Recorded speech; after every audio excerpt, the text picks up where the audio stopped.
తాకట్టులో ఉన్న బంగారాన్ని విడిపించి ఆ రోజున మార్కెట్ ధర కట్టి మిగిలిన డబ్బును మీకు అందిస్తుంది కొమ్మూరి గోల్డ్. నమస్తే రమగారు. నమస్తే జయ. రమగారు, మనము వరప్రసాదుల కథలు చెప్పుకుంటా ఉన్నాము. ఒక్కొక్కరు ఒక్కొక్క దిక్కును వెళ్తా ఉన్నారు, ఒక్కొక్క సమస్యలు ఇరుక్కుంటా ఉన్నారు కదండి. సుఖాలు, సంతోషాలు, సమస్యలు అన్నీ ఒకదాని వెనకాల ఒకటి వస్తున్నాయి. కోయవాణ్ణి సంహరించి, ఆటవీకుడిని సంహరించి కనకవల్లి ఈ అమ్మాయి ఏం చేసింది, కుక్కను తీసుకుని హేలా నగరాన్ని వెతుక్కుంటూ, హేలాపురిని వెతుక్కుంటూ బయలుదేరింది. మగవేషం వేసుకుని వెళ్ళిపోయింది.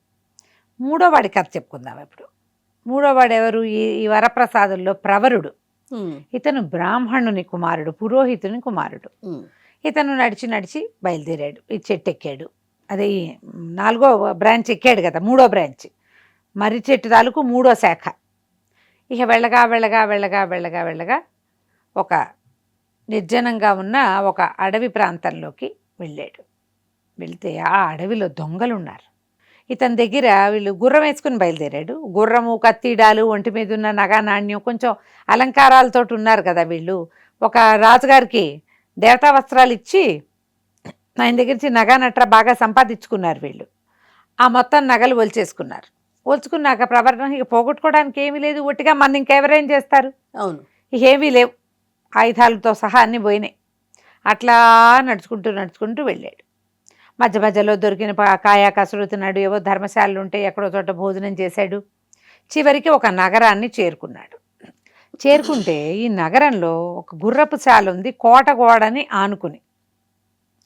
ఈ గుర్రపు శాల వాకిట్లో పెద్ద పెద్ద డెక్కేలు అరుగుల్లాగా ఉన్నాయి. టెక్కె అంటారు. ఆ టెక్కె మీద నడుం వాల్చి చూస్తూ ఉంటే అతనికి కోట గోడ మీద నుంచి, అది అంతఃపురం ఏమో అని అనిపించింది, ఒక తాటి నిచ్చెన బయటకు వచ్చింది.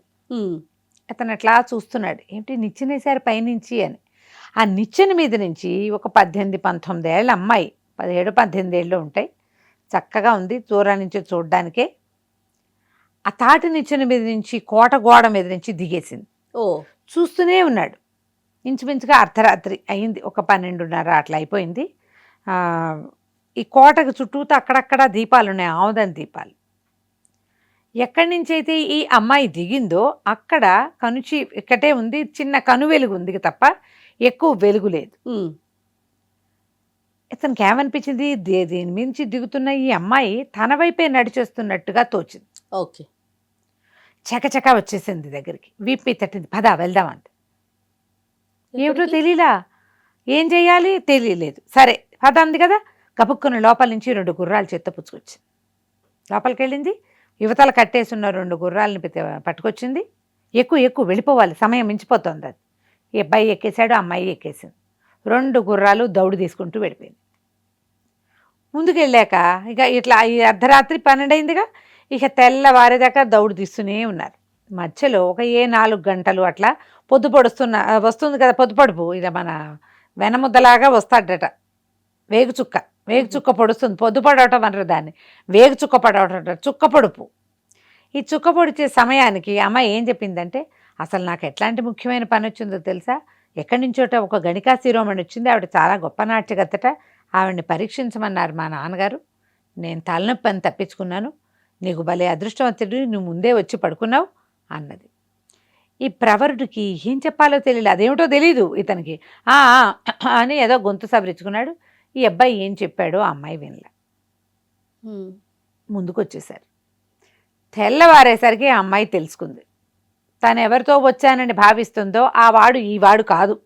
ఓహో, ఆ అమ్మాయి ఎవరో ఒకడికి చెప్పింది అక్కడికి. ఇంతకీ ఈ అమ్మాయి ఎవరు? ఆ నగరం తాలూకు నగరపాలకుడి యొక్క కుమార్తె కనకప్రభ, చాలా అందగత్తె. ఆ అమ్మాయి ఈ నగరాధ్యక్షుడి కుమార్తె. తర్వాత ఈ నగరాధ్యక్షుడికి ఒక మంత్రి గారు ఉన్నారు. మంత్రి గారికి ఒక కొడుకున్నాడు జయంతుడు కనకప్రభ ఒక్కసారే పుట్టారు. వాళ్ళిద్దరిని కలిపి పెంచారు. చిన్నప్పటి నుంచి విద్యాభ్యాసం కలిసే చేశారు. 12-13 సంవత్సరాల వరకు అమ్మాయి వ్యక్తత వచ్చేదాకా కలిసి తిరగనిచ్చి, తర్వాత కొంచెం పిల్ల పెద్దదయ్యాక సెపరేట్ చేసేసారు. అన్ని చోట్ల జరిగేదే. కానీ కనకప్రభకి చిన్నతనం నుంచి తనతో ఉన్న జయంతుడి మీదే ఉంది మనసు, అతను పెళ్లి చేసుకోవాలని ఉంది. తండ్రి వేరే సంబంధాలు చూడడం మొదలుపెట్టేసరికి జయంతుడితో కలిసి పారిపోవాలని నిశ్చయించుకుని అతన్ని గుర్రపు శాల దగ్గర ఉన్న టెక్కె మీద నువ్వు పడుకో, నేను వచ్చి నిద్ర లేపుతా, మన ఇద్దరం కలిసి వెళ్ళిపోదాం అని చెప్పింది. కానీ ఏ గణికా శిరోమణిని సంగీతాన్ని పరీక్షించమని ఈ అమ్మాయికి వచ్చిందో వార్త, ఈ అమ్మాయి కాదనేసరికల్లా ఆ వార్త జయంతుడికి వెళ్ళింది. అతను తప్పించుకోలేక ఆ పని చేయటానికి అతను అక్కడికి వెళ్ళిపోయాడు. ఓకే. నేను ఇక్కడ కనపడకపోతే కనకప్రభ వెనక్కి వెళ్ళిపోతుంది అనుకున్నాడు. కానీ ఈ జయంతుడి స్థానంలో ఇక్కడ ప్రవరుడు పడుకుని ఉన్నాడు. ఒడ్డు పొడుగు ఒకేలా ఉండేసరికి ఆ అమ్మాయి మోసపోయింది. ఇక ఏం చెప్పాలో తెలియలే. ఏదో పొడి పొడి మాటలతోటి ఈ విషయం చెప్పింది.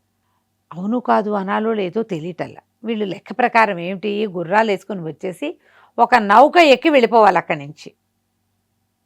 ప్లాన్ ప్రకారం నౌక ఎక్కేశారు.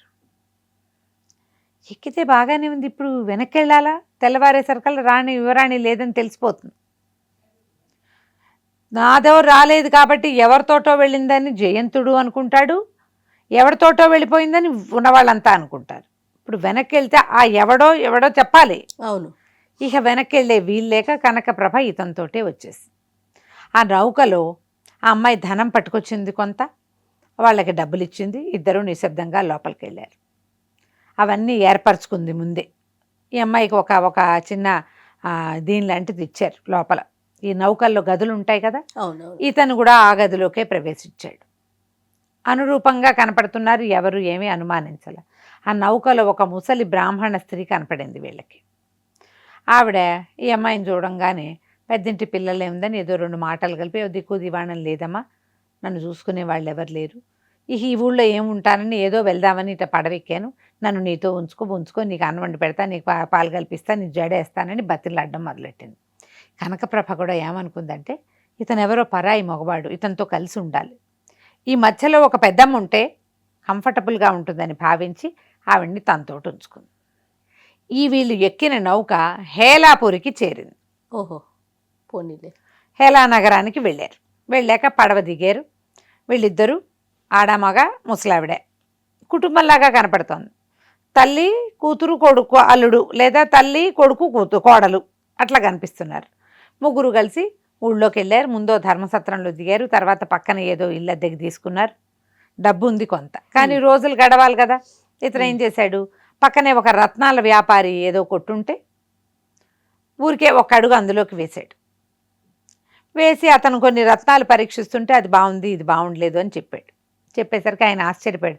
బాబు నీకు తెలుసా వీటి సంగతి అంటే, నాకు తెలుసండి, మేము ఇవి చదువుకున్నాం, రత్నశాస్త్రం నేను చదువుకున్నానంటే, ఇవి చూడు అవి చూడు అని చూపించి ఓ 2-3 గంటలు అయ్యాక చక్కగా భోజనం చేయించి, బాబు బ్రాహ్మణ కుమారుడల్లే ఉన్నావు, నా దగ్గర ఉండు, నీకు నెల సరిపడి జీతం ఇస్తాను, చక్కగా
చూద్దాం.